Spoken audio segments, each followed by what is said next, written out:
Did Bobby Fischer really lose his mind? Why do some people believe something went wrong with him?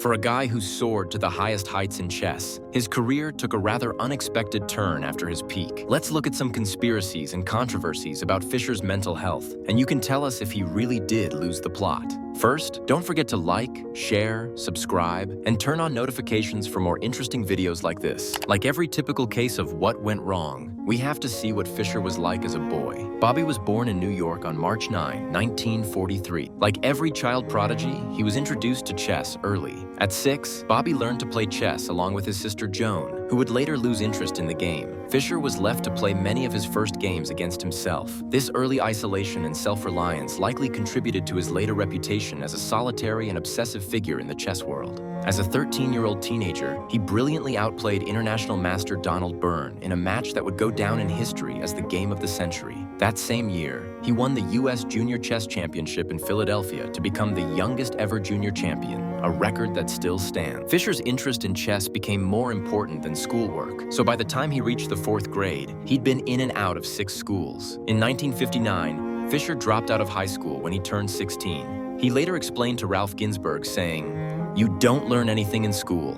This early rebellion from formal education and his belief in the superiority of self-learning might have also contributed to his later reputation as a fiercely independent and self-validating personality. In those moments, for him, nothing else mattered but chess. As a testament to his growing strength as a player, Fischer famously predicted that he would beat the Sicilian master Najdorf in 25 moves. He then proceeded to beat Najdorf in 24 moves, a feat that solidified his reputation as a confident player with a notable ego.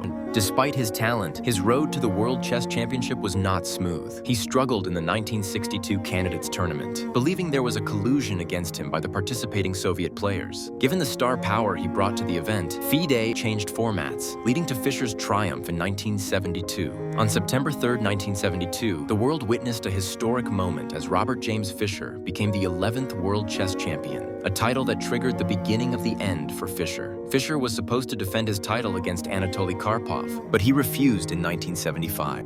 The chess world was stunned. Why would a man who had dedicated his life to the game suddenly walk away? The official reason was a dispute over playing conditions with FIDE, but many believe there was more to it. What exactly were the playing conditions? First, the match should continue until one player wins 10 games, with draws not counting. Second, the total number of games played will be unlimited. And third, in the event of a 9-9 scoreline, the current champion retains the title, and the prize fund is split equally. FIDE agreed to the first 2 conditions, but not the third. Was he right to insist on these conditions? Should the reigning champion get an advantage in a match, or was Fischer actually off the rails? Let us know in the comments. From then on, FIDE sent letters to Karpov and Fischer regarding the settled arrangement of their match, but Fischer refused to play, forfeiting his title. After his withdrawal, it was said that Fischer became increasingly paranoid. Rumors spread about his situation. He claimed he was being watched and asserted the Soviets conspired against him with shadowy figures influencing chess. This paranoia did not start suddenly. Even in childhood, Fischer was fiercely independent and often described as socially awkward. His schoolmates saw him as an odd figure, and chess players who knew him noticed his unpredictable behavior. Maybe this psychoanalyst and chess sensation Grandmaster Reuben Fine, who met Fischer many times, reflected in his book about Fischer that chess players approached Fischer for many years, offering to help Bobby out of his problems, but without success. Some of Bobby's behavior is so strange, unpredictable, odd, and bizarre that even his most ardent apologists have had difficulty explaining what makes him tick, said Reuben Fine. He believed Fischer was dealing with personal problems that influenced his decision-making and views about life. Reuben was not the only person with a story amplifying Fischer's mental state. Someone closer to him also had something to say. Mike Frenette interviewed Fischer's former friend and chess master Ron Gross for BobbyFischer.net in 2000. Ron described a car trip in 1957 when Bobby, sitting in the back seat, seriously bit fellow chess player Gil Ramirez on the arm. The bite was so deep that the bite marks were visible years after the incident. You know who bites people? People from psych wards. But what do we know? Fischer was almost as serious about religion as chess, and the ex-champion credited his faith with significantly improving his chess. However, in an unexpected turn, he left the church in 1977 and vigorously attacked its methods and leadership. In fact, according to journalist Ivan Solotaroff, he assaulted a former Worldwide Church of God member whom he felt had betrayed his trust. People around him felt his actions might have been motivated by a storm in his head, but again, who knows? Valery Krylov, advisor to Anatoly Karpov and a specialist in the psychophysiological rehabilitation of sportsmen, believed that Fischer had schizophrenia, but this was not confirmed. The schizophrenia speculations were examined by another psychologist, Joseph G. Ponteroto, who stated, quote, "Bobby did not meet all the necessary criteria to receive a diagnosis of schizophrenia. The evidence was stronger for a personality disorder. Perhaps this was why it was said that he had extreme views, especially on political matters. In the face of speculation about Bobby's mental health challenges, he made hostile statements about Jewish people, his people, and even openly denied the Holocaust. John Donner reported that he idolized Hitler and read everything about him that he could lay his hands on. A journalist also reported that Bobby openly denied the Holocaust. In case you don't know what this means, denial of the Holocaust is a conspiracy theory that states that the historical account of Nazi Germany's genocide of Jews during World War II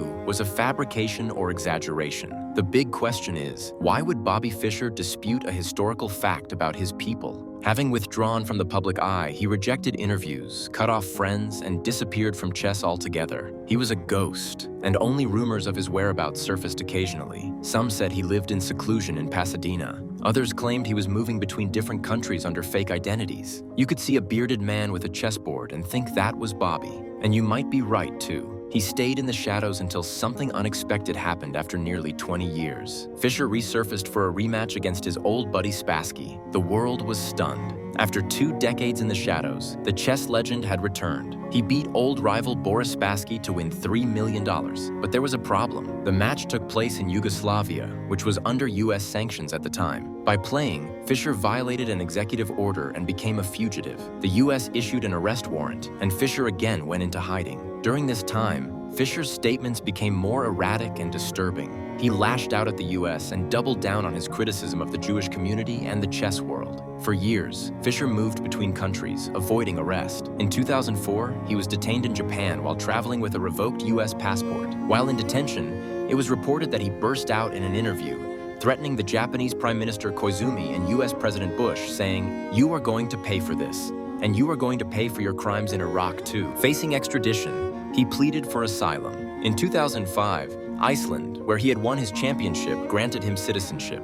Fischer spent his final years in Reykjavik, bitter, reclusive, and refusing medical treatment. On January 17, 2008, he passed away from kidney failure at the age of 64. Ironically, the same number of squares on a chessboard. So, how would you describe Bobby Fischer? A genius? A madman? A victim of his own mind? Magnus Skulason, a chess player and psychiatrist who was a close friend, stated that Bobby had problems, possibly certain childhood traumas that had affected him. He was misunderstood.